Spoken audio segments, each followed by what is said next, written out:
In the dark of her lab, the glass glows green.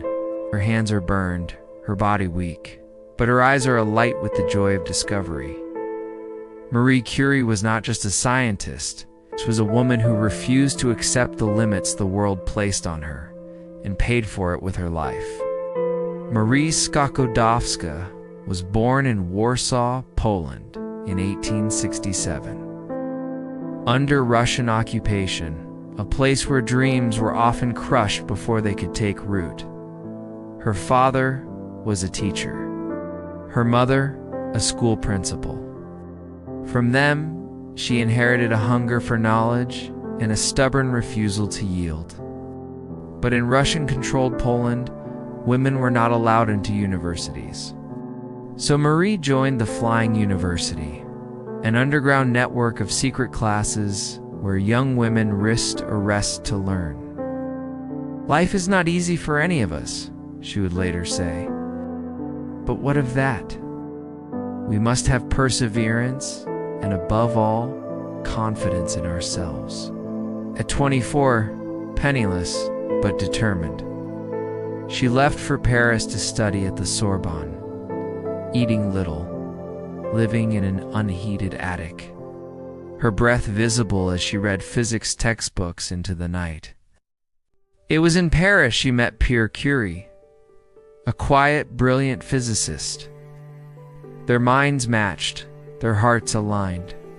They married in 1895, their wedding rings simple, their honeymoon a bicycle tour of the French countryside. Together, they searched for the invisible forces inside matter itself.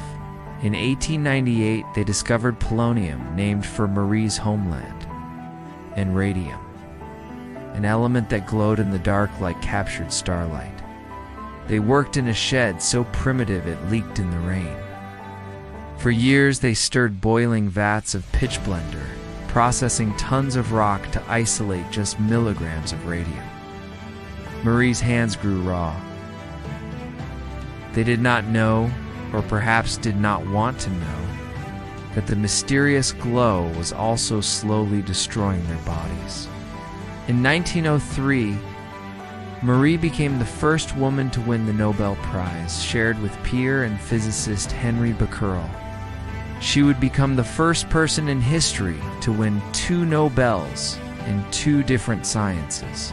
But in 1906, tragedy struck. Pierre was killed instantly when a horse-drawn carriage ran over him on a Paris street. Marie was 38, widowed, with 2 young daughters. One never notices what has been done.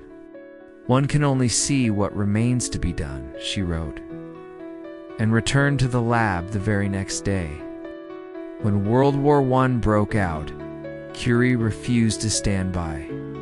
She developed mobile X-ray units, known as Petite Curie, and trained women to operate them at the front lines.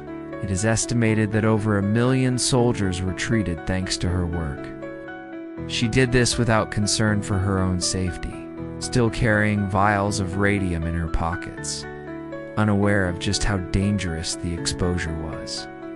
By the 1920s, her health began to fail, her body ravaged by radiation sickness. Her notebooks from that time remain so radioactive that they are still kept in lead-lined boxes today. And yet, she never expressed regret. I am among those who think that science has great beauty. A scientist in his laboratory is not only a technician, he is also a child placed before natural phenomena which impress him like a fairy tale. Marie Curie died in 1934 at the age of 66 from aplastic anemia, almost certainly caused by a lifetime of radiation exposure. She opened the door for women in science. She gave the world knowledge that would save lives through cancer treatments and medical imaging, even if the same discoveries also powered the atomic age. Above all, she lived without fear of the unknown. We must believe that we are gifted for something, and that this thing, at whatever cost, must be attained. Her story is not just about radium or Nobel Prizes. It is about a human being who refused to live small, even when the price was everything. If you like this video, please subscribe. More inspirational stories are waiting to be discovered. Stories of those who sought meaning, no matter the cost.